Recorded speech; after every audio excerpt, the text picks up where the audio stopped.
국어입니다. 선생님 맞아요. 목소리가 이래도 나 맞아요. 6학년 국어예요. 23회. 평가 보기 거의 끝났어요. 거의 끝나가고 있어요. 6학년. 그러나 이제 책은 미리 2학기 거 사놨습니다. 곧 시작합니다. 자, 1번에서 글쓴이가 이 글에서 소개한 것은 글쓴이가 기억하는 책들에 대해서 소개를 하고 있고요. 레미제라블을 왜 여러 번 읽었을까요? 자, 자신이 받은 도움을 생각했대요. 그리고 어려운 사람을 돕는 인물의 모습, 주인공의 모습이 마음을 울렸다. 감동을 받은 거죠. 그래서 감동적이어서 여러 번 읽게 됐다고 합니다. 자, 그 다음에 3번에 보니까 갈매기 꿈을 이게 꿈이 왜 특별할까 보니까는 꿈을 이루려면 어떻게 해야 되는지 자세히 알려주고 있기 때문에 특별한 책이다라고 생각을 했습니다. 자, 그 다음에 책을 읽는 사람이 지혜롭게 세상을 살 수 있다 그랬거든요. 다양한 경험도 할 수 있죠. 작가처럼 이거 아니죠. 이건 아닙니다. 삶을 돌아봐야 돼요. 이런 기회가 있어야 됩니다. 그 다음에 생각. 그 글 속에서 작가가 말하고자 하는 생각을 들어보면서 지혜를 얻을 수가 있어요. 도움을 받을 수가 있습니다. 그리고 책을 읽는 것은 우리 삶에 굉장히 유익합니다. 자, 글쓴이가 말하고자 하는 거 책을 읽자. 그런 주장을 알고 있습니다. 책을 많이 읽으면 좋은데요. 아무 책이나 막 읽으면 안 돼요. 자, 그것도 중요는 합니다. 분별력이 있어야 돼요. 자, 글쓴이가 말하고자 하는 생각을 글의 주제라고 합니다. 말하고자 하는 생각. 알았죠? 그래가지고 그런 제목도 보고 중요한 낱말들, 자주 나오는 낱말, 중심 문장 이런 걸 보면요. 글의 주제를 파악할 수 있고 그 주제를 생각하면서 글을 읽어야 돼요. 자, 이렇게 말하고자 하는 게 뭐냐, 주장이 뭘까 이렇게 생각을 하면서 읽으면요. 여러 가지 그 자신의 삶도 돌아볼 수 있죠. 의도나 목적도 알 수 있죠. 더 깊이 이해할 수 있고 그다음에 다시 자신의 생각도 점검하는데 주제가 여러 개 있는 경우는 잘 없어요. 주제는 여러 개 있지 않습니다. 보통 글에는 주제는 한 가지, 큰 주제는 한 가지, 구체적인 뭐 작은 소주제들이 여러 개인 경우는 있습니다. 자, 여기서 보니까 이제 뭔가 이렇게 시조를 썼어요. 고려 말 상황이 뭐냐 그랬더니 이제 고려가 망해가고 있었어. 새로운 시대, 조선의 시대가 열리고 있었습니다. 그래가지고 새로 등장한 정치 세력과 무인들이 고려 사회를 계획하려고, 무인들이 뭐냐면은 무술하는 사람들 있죠. 무인 이렇게 좀 군인 같은 사람들. 그 당시에 힘이 있어도 군인 세력들이 고려 왕조 사람들을 정치가들 죽이고 처벌하고 자기들이 무력으로 나라를 세웁니다. 자, 하여가에 대해서 생각을 해봅시다. 하여가가 이제 이방원이 이런들 어떠하리. 괜찮다. 우리 그냥 연합해서 같이 살자. 뭐 이런 거였는데요. 얽혀진들. 우리 같이 서로 믹스되자. 우리 서로 얽혀지자. 우리 같은 편 먹자. 이렇게 한 거예요. 자, 인상에 남는 표현은 이런들 어떠하며 저런들 어떠하리. 근데 이런 표현들이 그렇게 썩 좋게 느껴지진 않는데 선생님은. 자, 정몽주한테 자기의 제안을 합니다. 너무 큰 부담 갖지 마라. 고려를 배반하는 거 괜찮다. 배반하라고 조선을 다시 세우자. 뭐 이런 내용이었습니다. 자, 그 다음에 이순신은요 어떤 상황이었냐면은 여기서 이제 군력이 약했어요. 적은 수의 군사와 배를 가지고 울돌목이라는 데서 일본군과 싸워야 되는 그 상황이 있었습니다. 세운 작전이 뭐였냐? 적은 것을 많아 보이게 했다고 합니다. 머리도 좋아라. 자, 그 다음 이순신이 추가하는 가치는 뭐냐? 용기 있다. 와, 자신감. 그 다음에 포기를 안 합니다. 극복. 자, 극복하려는 의지가 있었습니다. 선생님도 이순신을 본받고 싶어요. 극복해 나가겠습니다.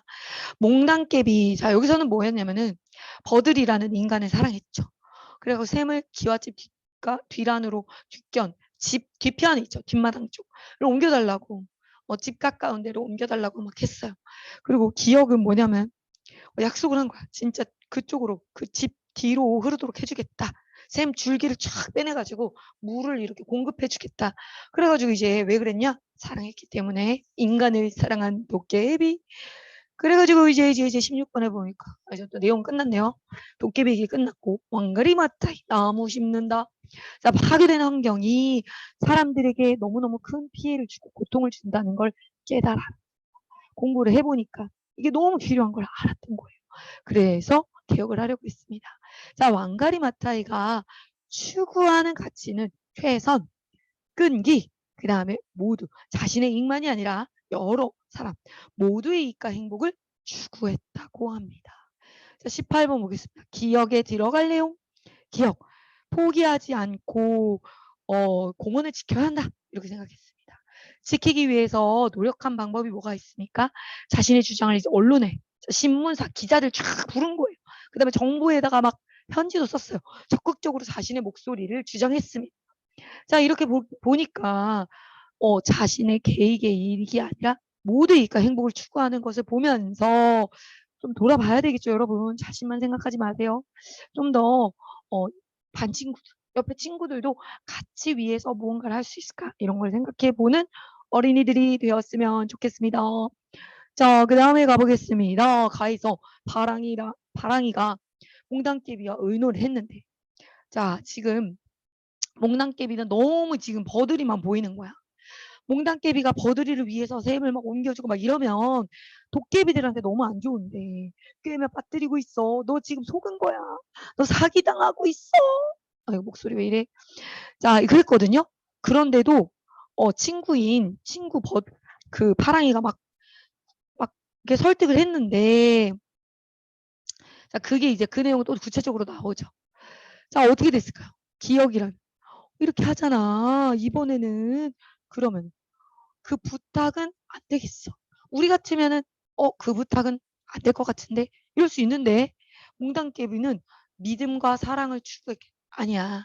버들이가 그럴 리 없어. 나를 속이는 게 아닐 거야. 그런데 버들이는 어때요? 자신의 이익만 아주 이기적인 아이였어요. 선생님이 지금 영상을 찍고 있는데 날파리가 날라와서 나를 방해하다니 용서하지 않겠다. 자, 1번 마음을 나누는 글을 쓰는 상황이 아닌 거 4번입니다. 국어사전에서 모르는 낱말의 뜻을 찾아서 정리를 하는 상황이 있습니다. 이런 거. 요건 아니죠. 이 마음을 나누는 글은 뭐야? 고마운 마음, 사과하는 마음, 슬픈 마음, 기쁜 마음. 이 마음을 나눠야 되는데 뭐 국어사전에서 모르고 뭐 아닙니다. 아닙니다. 자, 서연일은 무엇을 봤을까요? 텔레비전 뉴스를 딱 본 거야. 그래서 무분별한 그 벌목이 뭐예요? 나무를 벤 거예요. 이거 보면서 네. 나무를 아껴 써야 되겠구나. 종이를 아껴 씁시다, 우리 여러분. 자, 종이 아껴 쓰세요. 학용품, 연필 다 아껴 써야 돼요. 이게 자연에서 얻은 건데 이거를 아껴 쓰지 않으면 더 많은 나무가 베어지면 너무너무 아깝습니다. 자원을 절약할 수 있어야 합니다, 우리가. 자, 서연이는 무슨 마음 나누려고 했냐면 친구들이 학용품을 소중하게 다루지 않아서 너무 안타깝다. 그러고 있었어요. 그래가지고 이걸 어떻게 친구들에게 나의 이 안타까운 마음을 나눌 것인가. 학급 게시판에 쓰고 누리집에도 쓰고 문자 메시지 보내고 별별 것을 다 합니다. 자, 마음을 나누어 글을 쓰는 상황이다 보니까 선생님이 국어 공부를 너무 재밌게 잘 가르쳐 주셨어요. 감사합니다, 선생님. 그래서 편지를 썼다고 합니다. 자, 요런 글. 자, 그러면 또 7번으로 가보죠. 마음을 나누는 글을 쓰면 좋은 점이 있어요. 이제 여러 사람이 알게 되고 막 좋죠. 그런데 지우는 일기장 마음을 나누는 글은 아니에요. 자기 혼자 그냥 쓰는 거예요. 이거는 일기장으로 뭐 친구한테 보여주고 뭐 그러지 마세요. 일기장 안 쓰죠? 자, 다 알아요. 자, 8번. 공손한 말을 사용했다. 이 글에 대한 설명. 선생님, 저는 최연아입니다.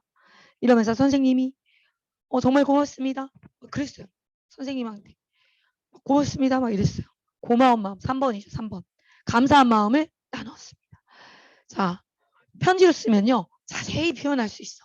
어떤 게 고마운지를 자세하게 표현을 할 수가 있습니다. 자, 그리고 나서 쓴 글의 형식. 여기서는 이제 서로 카톡 주고받은 거지. 문자 보낸 거예요. 쓴 목적이 미안해. 너무 내가 이랬지. 아까 과학 시간에 물 엎질렀고 이랬고 미안해. 뭐 이렇게 했어요. 자, 그래가지고 이렇게 마음을 나누는 글은 여러 가지 종류로 쓸 수가 있는데 상황을 파악하고 무슨 일이 일어났나 사건을 떠올리고 자, 무슨 마음을 나눌 건지 이게 좀 중요해요. 항상 친근한 말을 사용한다? 친근한 말이라는 게 반말일 수도 있거든요. 쌤한테 반말하면 안 되죠. 자, 읽을 사람 표현해서 생각해서 공손한 표현이라던가 이렇게 그때그때 바꿔서 해야 돼요. 선생님한테 반말로 편지 쓰고 그러시면 안 돼요. 자, 여기서 신우는 글을 왜 쓰게 됐냐. 지우 가방이 이제 자기가 진짜 미역국 엎지른 거예요.